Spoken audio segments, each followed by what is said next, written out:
নমস্কার, দেখছেন talk to Bangla. আমি অভিষেক রয়েছে আপনাদের সাথে। এই মুহূর্তে যে খবর নিয়ে উপস্থিত হয়েছি, অপারেশন সিন্দুর নিয়ে কিন্তু সংসদের অভ্যন্তরে গতকাল থেকে আলোচনা পর্ব শুরু হয়েছে। আইএনডিআইএ জোটের একাধিক নেতারা বলেছেন, অমিত শাহ বলেছেন সংসদে, একদম শাসক পক্ষের পক্ষ থেকে একদম প্রতিরক্ষা মন্ত্রী রাজনাথ সিং তিনি তার বক্তব্য রেখেছেন। বিভিন্ন কিছু আমরা চর্চা শুনছিলাম, কিন্তু রাহুল গান্ধী লোকসভার বিরোধী দলনেতা আজকে যখন বলতে ওঠেন, তিনি বিভিন্ন প্রশ্ন রাখেন অপারেশন সিন্দুর কেন্দ্রিক এবং প্রধানমন্ত্রীকে কোথাও চ্যালেঞ্জ করে বসেন এবং রীতিমতন তার যে ঠাকুমা অর্থাৎ ইন্দিরা গান্ধী, তার যদি 50% ক্ষমতাও থাকে, একদম প্রধানমন্ত্রীকে তিনি বলেন যে তাহলে আপনি সরাসরি বলুন যে ডোনাল্ড ট্রাম্প মিথ্যে কথা বলছেন।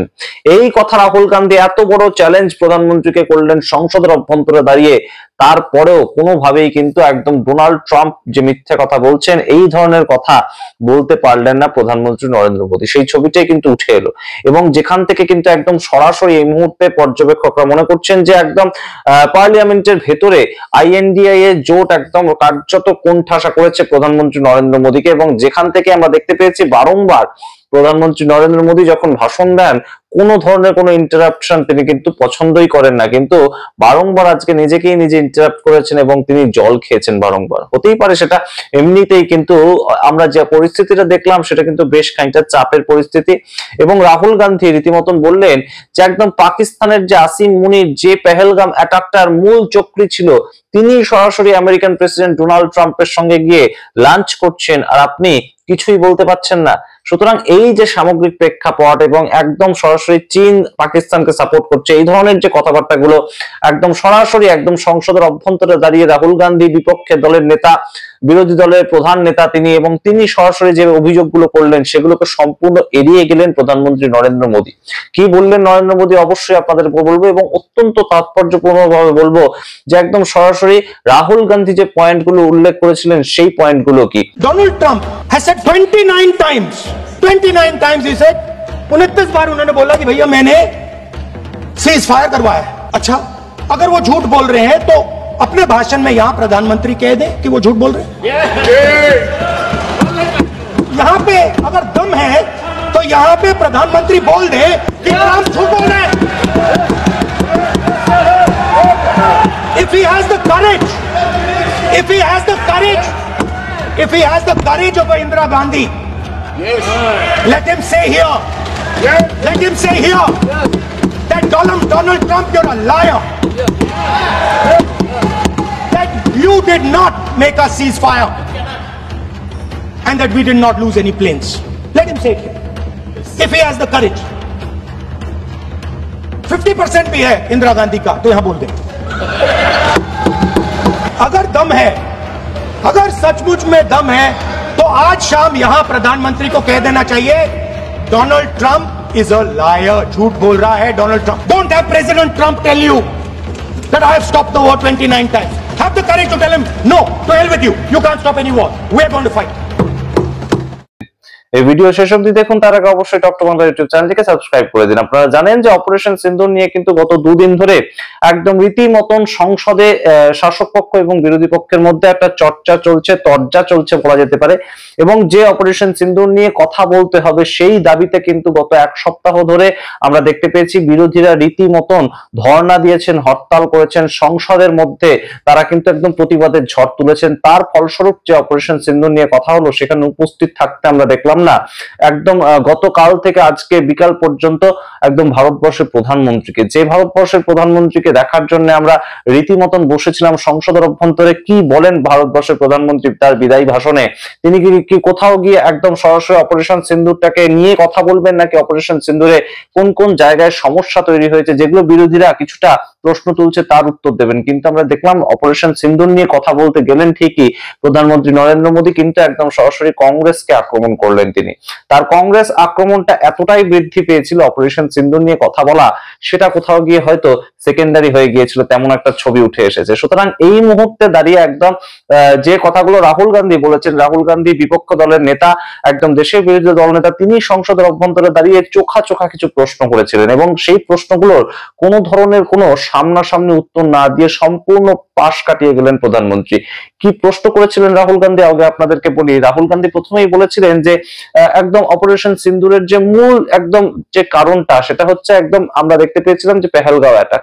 তো এই পেহেলগাঁও অ্যাটাকের যে মূল চক্রী ছিলেন তিনি কিন্তু আসিম মুনির। আসিম মুনির তাকে ডেকে পাঠিয়েছিলেন আমেরিকান প্রেসিডেন্ট, কিন্তু আপনি কিচ্ছু বলেননি। কেন বলেননি? আসিম মুনিরের সঙ্গে যখন আমেরিকান প্রেসিডেন্ট বসে লাঞ্চ খাচ্ছিলেন আপনি কিচ্ছু বলেননি কেন? ভারতের একদম প্রধানমন্ত্রী হিসেবে আপনার তো কিছু বলা উচিত ছিল, কারণ আমেরিকান প্রেসিডেন্ট তো ভারতবর্ষের বন্ধু তেমনই হিসেবে পরিচিত, এবং ডোনাল্ড ট্রাম্প তার সঙ্গে আসিম মুনির বসে একদম লাঞ্চ খাচ্ছেন, এবং একদম সরাসরি কোট আনকোট ডোনাল্ড ট্রাম্পের বক্তব্যকে কোট করেন রাহুল গান্ধী। রাহুল গান্ধী বলেছেন যে ডোনাল্ড ট্রাম্প যখন বলছিলেন যে the reason I had him here for lunch was I wanted to thank him for not going into the war and ending it, তখন আপনি কি করছিলেন? অর্থাৎ একদম আসিম মুনিরকে থ্যাঙ্কস জানাচ্ছেন ডোনাল্ড ট্রাম্প, তাই জন্য তাকে ডেকেছেন লাঞ্চ খেতে, কিন্তু তখন আপনি কিচ্ছু বললেন না। এটা কি ধরনের আপনার আচরণ? তার কারণ একদম আমরা কিন্তু জানি যে আসিম মুনির পাক সেনার একদম প্রধান, এবং তিনি কিন্তু সরাসরি এই যে একদম পেহেলগাঁও অ্যাটাক সেটার সঙ্গে হয়তো কোথাও যুক্ত ছিলেন, তেমন একটা বিভিন্ন জায়গা থেকে অভিযোগ উঠেছিল। সুতরাং বুঝতেই পারছেন যে সেই আসিম মুনিরকে কেন অপারেশন সিন্দুরের সিজ ফায়ার অর্থাৎ যুদ্ধ বিরতির পর ডোনাল্ড ট্রাম্প ডেকে পাঠাবেন লাঞ্চ খাওয়ার জন্য, সেই প্রশ্ন একদম চোখে চোখ রেখে করেছিলেন কিন্তু রাহুল গান্ধী। তার পরবর্তীতে তার যে প্রশ্নটা ছিল যে আপনি বারংবার বলছেন যে, বা আপনার দল বারংবার বলছে যে অপারেশন সিন্দুর যে থেমে গেল সেখানে ডোনাল্ড ট্রাম্পের কোনো হাত নেই, এইটা আপনার বক্তব্য, এটা আপনাদের বক্তব্য, কিন্তু ডোনাল্ড ট্রাম্পকে আমরা 25 বার বলতে শুনেছি, একদম অফিসিয়ালি 25 বার ডোনাল্ড ট্রাম্পকে আমরা বলতে শুনেছি যে তিনি তার ইন্টারভেনশনের জন্য ভারতবর্ষ এবং পাকিস্তান দুটো নিউক্লিয়ার কান্ট্রি, তার কিন্তু সরাসরি এই যুদ্ধটা থেমে গেল, এবং রীতিমতন তিনি বারংবার ফলাও করে বলেছেন, তিনি গর্ব অনুভব করে বলেছেন, এবং সেটা কোথাও গিয়ে কিন্তু ভারতীয় জনতা পার্টি অস্বীকার করছে যে না, ডোনাল্ড ট্রাম্প কিছু বলেছেন তার ভিত্তিতে আমাদের যে সিজ ফায়ার ঘোষণা হয়েছে সেটা হয়নি। কিন্তু ঘটনা চক্রে আমরা দেখতে পেয়েছিলাম যখন সিজ ফায়ার ঘোষণা হলো তখন কিন্তু সেটা ভারতবর্ষের কোনো সেনাপ্রধান, ভারতবর্ষের যে কোনো সেক্টরের প্রধান হতে পারে, সেটা বায়ুসেনার প্রধান হতে পারে, একদম নৌসেনার প্রধান, কিংবা একদম হতে পারে ইন্ডিয়ান আর্মির প্রধান, তাদের কারুর কাছ থেকে এসেছিল না, অজিত ডোভাল তার কাছ থেকে এসেছিল আমরা সেটাও দেখতে পাইনি, ভারতবর্ষের প্রধানমন্ত্রী, স্বরাষ্ট্রমন্ত্রী তাদের কাছ থেকে আমরা জানতে পেরেছিলাম যে ভারতবর্ষ পাকিস্তানকে একদম যুদ্ধ বিরতির মাধ্যমে এই মুহূর্তে ছেড়ে দিল, বিষয়টা কিন্তু তেমন ঘটেনি। অপারেশন সিন্দুর যখন ঘটেছিল তার যে যুদ্ধ বিরতি সেটা আমরা জানতে পেরেছিলাম ডোনাল্ড ট্রাম্প একদম আমেরিকান প্রেসিডেন্ট তার টুইটের মাধ্যমে, এবং সেটা নিয়ে প্রশ্ন করেছিলেন রাহুল গান্ধী, এবং তিনি বলেছিলেন যে আপনারা তো বলছেন যে ডোনাল্ড ট্রাম্পের কথা শুনে আপনারা কিছু করেননি, তাহলে সেই ক্ষেত্রে আপনি একদম সরাসরি বলে দিন যে ডোনাল্ড ট্রাম্প একদম মিথ্যে কথা বলছেন, এই কথাটা আপনি বলে দিন। আপনার মধ্যে যদি দম থাকে একদম প্রধানমন্ত্রী হিসেবে আপনি বলে দিন যে ডোনাল্ড ট্রাম্প সম্পূর্ণ মিথ্যে কথা বলছেন, তার কথা শুনে অপারেশন সিন্দুর আমরা বন্ধ করিনি। কিন্তু কোনোভাবেই সেই পথে হাঁটলেন না নরেন্দ্র মোদী, একদম আসিম মুনির সম্বন্ধে তো কোনো কথাই বললেন না তিনি তার বিদায়ী ভাষণে, একদম সরাসরি তিনি যেটা বললেন, তিনি একদম ডোনাল্ড ট্রাম্পের সম্পূর্ণ নাম না নিয়ে তিনি বললেন যে আমেরিকার উপরাষ্ট্রপতি অর্থাৎ প্রেসিডেন্ট তো রাষ্ট্রপতি, ডোনাল্ড ট্রাম্প তাকে ফোন করেছিলেন তেমন কোনো কথাই তিনি বললেন না, তিনি বললেন যে উপরাষ্ট্রপতি তাকে ফোন করেছিলেন, তাকে ফোনে পায়নি কারণ তিনি তখন মিটিং এ ব্যস্ত ছিলেন। একদম প্রধানমন্ত্রী যা বলেছেন তাই আপনাদেরকে বলছি যে তিনি তখন মিটিং এ ব্যস্ত ছিলেন, তাই জন্য তিনি আবার পরে রিং ব্যাক করেন আমেরিকার উপরাষ্ট্রপতিকে, এবং তিনি তখন সম্পূর্ণ ঘটনা সম্বন্ধে কিছু কথাবার্তা হয়, কিন্তু কোনোভাবে যুদ্ধবিরতির সঙ্গে পৃথিবীর কোনো দেশের কোনো নেতার কোনো যোগাযোগ নেই, এই কথা বলছেন একদম ভারতবর্ষের প্রধানমন্ত্রী নরেন্দ্র মোদী। কিন্তু তিনি কিন্তু কোথাও গিয়ে বললেন না ডোনাল্ড ট্রাম্প মিথ্যা কথা বলছেন, একদম আমেরিকার প্রেসিডেন্ট তার নাম নাই নিতে পারতেন তিনি বলতেন যে আমেরিকার প্রেসিডেন্ট যা বলছেন ভুল বলছেন, আমেরিকার প্রেসিডেন্ট যা দাবি করছেন ভুল দাবি করছেন, এরকম কোনো কথা তিনি বললেন না। তৃতীয় রাহুল গান্ধীর যেটা প্রশ্ন ছিল সেটা কিন্তু একদম চীন পাকিস্তানকে সাপোর্ট করছে এবং সেটা নিয়ে কি ভারতবর্ষ কোথাও চাপে আছে, সেই প্রশ্ন কিন্তু কোনোভাবেই একদম নরেন্দ্র মোদী সেই পাশটাই মারালেন না, তিনি আসিম মুনিরের কোনো বক্তব্যই রাখলেন না। আসিম মুনির যে একদম আমেরিকান প্রেসিডেন্ট ডোনাল্ড ট্রাম্পের সঙ্গে লাঞ্চ খেয়েছেন সেই নিয়ে তিনি কোনো বক্তব্য রাখলেন না, এবং চীনের বিষয়ে তিনি কোনো প্রশ্নই তার উত্তরই দিলেন না। তিনি প্রধানমন্ত্রী যেটা বললেন যে একদম জঙ্গিদেরকে উচিত শিক্ষা দিয়েছে, জঙ্গিদের যারা গডফাদার, যে আকা শব্দটা নিয়ে সকালবেলা আপনাদেরকে বলেছিলাম যে একদম আকা শব্দটা ব্যবহার করেছেন দেশের স্বরাষ্ট্রমন্ত্রী অমিত শাহ, ঠিক তাদেরকে ঠিক তেমন ভাবে আকা শব্দটা ব্যবহার করে কিন্তু গডফাদারকেও মেরে দিয়েছে, অর্থাৎ জঙ্গিদের গডফাদারকে একদম উচিত শিক্ষা দিয়ে দিয়েছে ভারতবর্ষের সেনাবাহিনী, তেমন কথা তেমন দাবি করছেন প্রধানমন্ত্রীও। নরেন্দ্র মোদীর যে একদম একদম বক্তব্য যে একদম তিনি ঋজু বক্তব্য রাখেন, সবসময় আমরা তাকে দেখতে পাই যে কোনো ধরনের কুণ্ঠাবোধ না করে তিনি তার মতন বক্তব্য রেখে যাচ্ছেন, কোনোভাবেই কাউকে পাত্তাও দিচ্ছেন না তিনি। কিন্তু আজকে কিন্তু সেরকম ছবিটা উঠলো না।